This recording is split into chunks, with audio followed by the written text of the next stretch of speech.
where he could have made the move. Emerson moved all the way over. There was contact, and that was it. Al Jr. will have to go to the pit lane. Emerson gave him the room necessary. Little Al couldn't hold on to the car right there, though I have to admit it was a pretty skinny car width that was available to Little Al on the course. As Al Unser Jr. heads into the pits now to get repair on the nose wing of that car. He's a fighter. He is a fighter all the time. Gary Gerald's right there. Indeed, the left front nose wing gone. They'll replace the entire nose. The crew immediately got the spare out over the wall. They keep the engine running, which is a little bit surprising. He had a magnificent 12.2-second pit stop that enabled him to get up into that second position, challenging Fittipaldi. Now they strap the new nose on. They'll bolt it down. And boy, I tell you, this crew is really doing a terrific job of hustling. Let's check in with Jan because as Unser continues to get service. The other car involved in that was Scott Goodyear. We checked with Derek Walker. He says, I saw it on the monitor. I have heard from Scott. The car is fine. He did not have the kind of damage that Al Jr. did. And right behind Scott Goodyear is now Bosell closing in a battle for second place. As here's that situation again. Wheels are interlocked, and Al Jr. knew that he was out of road. He took across the curb, down the grass. But watch it right here. Now he's out of control. Slices the front wings off Scott Goodyear's right rear. Scott Goodyear was lucky that he did not slice that right rear tire and also have to make a pit stop. Does that put you in mind of the '89 Indy 500, Fittipaldi and Al Unser Jr.? That contact was good for $1 million to Fittipaldi in his first Indy 500 win. By the way, Jimmy Vasser did answer a black flag for a pit speed violation. In doing so, he dropped out of 5th and fell back through the field to 11th. That brought Mario Andretti up into 5th place, followed by Lyondike, Ray Hall, Gugelmin, and Brayton and Ribbs rounding off the top 10. The action is continuing here at the Mid-Ohio Sports Car Course. Emerson Fittipaldi with Scott Goodyear right behind him and trying to close, while at the same time Raul Boesel sits in 3rd trying to close Goodyear. But for the moment it's 1, 2, 3 broken off from the battle and absent the position of Al Unser Jr., who had Gary Gerald one incredibly quick stop for major repairs. Paul, I have never seen a nose change so quickly. Here's the damaged nose. You can see where the left front wing was sheared off. But look at all of these bolts. There are 10 of these all the way around. They took those out, strapped a new nose on, bolted it in place, and they did it in 37.3 seconds. I think that is just astounding, Paul. Owen Snyder and the Gallus crew deserve a pat on the back for that one. Maybe an extra round at the end of the day bought by Little Al. But Little Al did everything he could. If we can, we'll take a look at that situation again.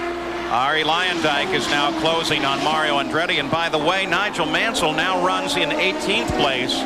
Another 6 positions if he can pick him off. And he will be up at least in the PPG point contention. We look at the running order after 36 laps. Watching Mario here, spoke to him after the warm-up this morning. He's struggling with the rear suspension of this car to get it to feel like he wants it. In other words, he doesn't have the confidence in the car, in the rear suspension in particular, and he has chased this same problem for race after race, and it is hampering his progress in qualifying in particular, because Mario has been a little bit off the pace, more so than we're used to seeing him in the last 2 or 3 races. This is a battle for 5th place. Nigel Mansell was saying throughout the weekend that the Lolas are very sensitive to this race course, especially some of the surface changes from concrete patches over to asphalt. Derek, let's go back. We'll keep an eye on this battle, but it's broken off for a moment. Here's that situation in the fight for the lead. And I think Emerson believed that Al Jr. would back off, just like he did the lap before. Al Jr., of course, wanted Emerson to stay tight and just stay alongside and go down the inside. He literally ran out of room. And Al Jr. hits the curb, the car takes off, and that's it, down on the grass, and it's all over. Probably lucky that he didn't actually do more damage, because look at Goodyear. I mean, he was lucky he didn't T-bone Scott Goodyear and take both cars out with serious damage. Yeah, because the car only now is really coming back under control. Is it? Certainly no control when it's off in the grass. I can guarantee you, when Scott Goodyear saw the possible T-bone coming up, he would stay as wide as he dares without getting up onto the marbles himself and just hope that he misses them. And just about did. And close his eyes? And close his eyes. So Ari Lyondike continues his pursuit of 5th place Mario Andretti. Emerson Fittipaldi has a 1.7 second lead on 2nd place Scott Goodyear. This is where the fight is in the field at the moment. Both Ford factory drivers here. They enjoy all the Ford developments as this engine goes through its development cycle. They have it a little bit earlier than everybody else, which is good and bad. Good because you have it, bad because sometimes it breaks. Not very often though, but both enjoying the full support of the Ford factory program. Beginning to loom in the back of the picture now. You should see him in a moment here. Behind this fight, there is Bobby Rahal.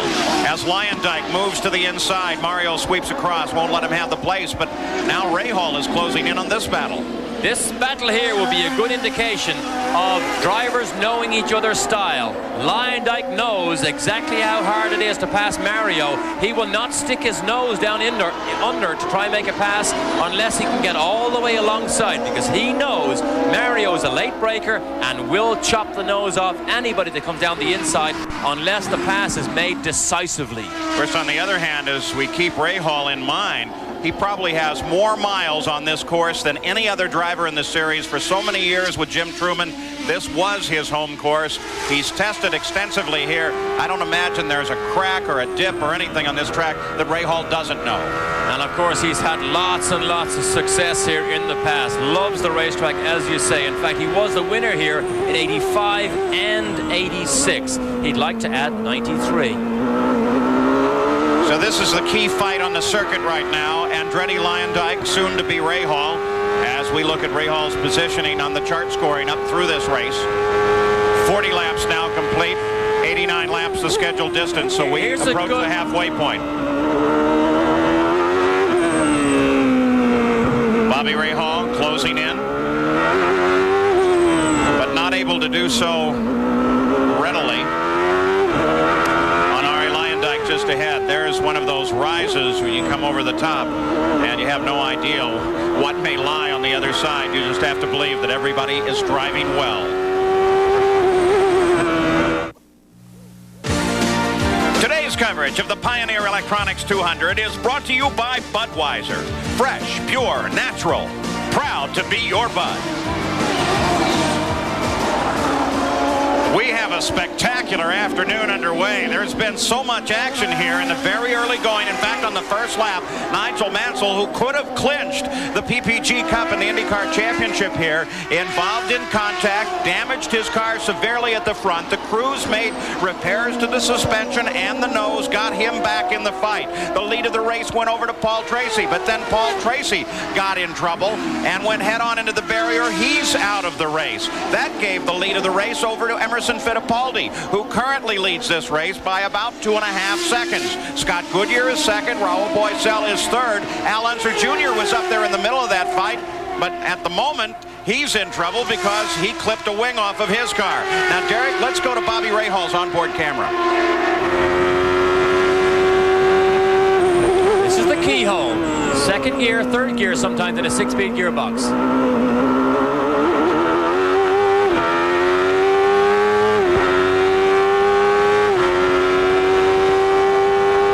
190 miles an hour down here. Heavy braking. Watch the elevation changes here. Up the top of the hill and back down. Over the top, look.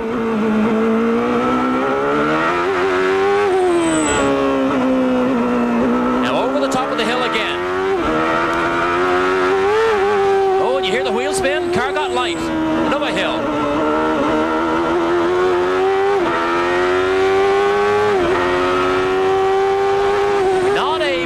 Just close that gap to Lyondike and Andretti.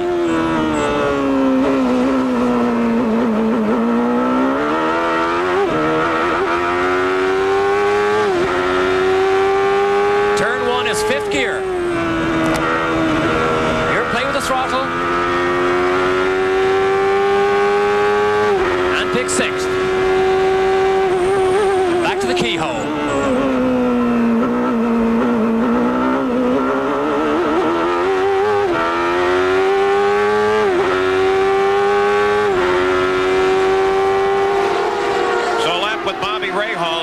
In 7th place.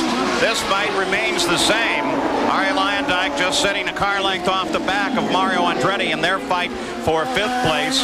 But Arie Luyendyk, for the moment at least, has let it go. You could look out the front of Bobby Rahal's car during that lap and keep track of this battle as well. The Chevrolets have been so powerful on road courses. They wind up to power much quicker, it seems, than the Fords, and so they've had a solid year. But right now, with the absence of Al Unser Jr. at the front and Paul Tracy at the front, you have Chevrolet leading. Buddy Lazier off the edge of the race course. So you have the Chevrolet of Fittipaldi at the front, but then second, third, fourth, fifth, and sixth, all Ford power engines. There's Fittipaldi at the front of the field. Emerson now draws that little bit of a breathing space he needed from the pursuing Lolas. As the laps go on here and the fuel load lightens, the Penske seem to settle down into this nice, easy routine. Interesting battle well back in the field. It's a fight for 15th. This is Marco Greco and Scott Pruitt. Now that 45 car originally this weekend was assigned to John Paul Jr. It's a 91 car. He showed up and he took a few laps in the car, and then he made what had to be the toughest decision ever for an IndyCar driver, and I think a class decision, and said, I'm physically too large to do this car justice. And so they went looking for Scott Pruitt. They put him in the car. Now he battles with Marco Greco, who's giving that 30 car a good run.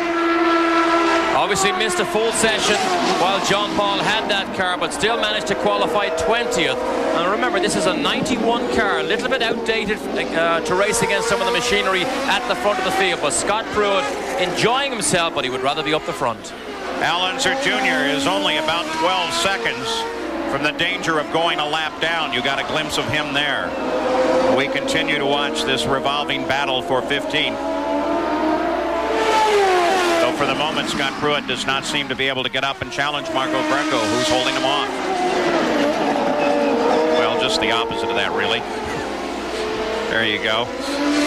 Here comes now Lyondike moving on Andretti. Tries it again, locks the brakes heavily, and can't get past. Brakes locked at the rear? No, it was front brakes, but that's what we said earlier. If you don't get alongside Mario, he will chop down. That is his normal style. Lyondike knows that. He tried to poke down the inside, but realized he couldn't get it done. Locked up those fronts and actually lost about 2 or 3 car lengths. He probably is a little bit faster, but catching is one thing. Actually getting by is always something different. Ray Hall continues in pursuit. Also Brian Till giving that 99 car a good run after his early problems. He is sitting back behind Ray Hall and continuing to pace with Ray Hall, Lyondike, and Mario Andretti, though he is 6 laps behind and running in 20th.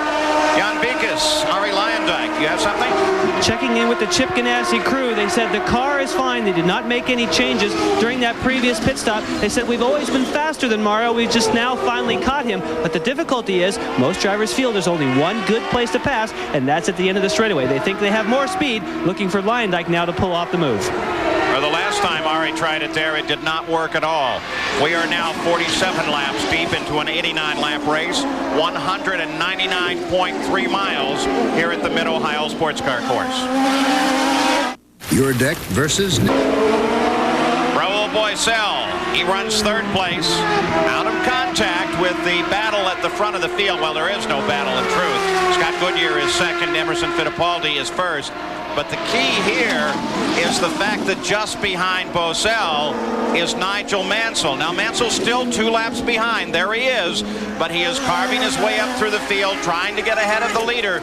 If he can do so, then he at least makes up one of those laps. He still runs, though, out of the points fight and continues in 18th. I mean, for Mansell to chase down Boesel can only be a demonstration of how fast he can go even under these conditions, because there's so little to fight for at the moment trying to get past Boesel. I mean, he needs a lot of help from yellow flag situations. The telemetry was coming out of Boesel's car.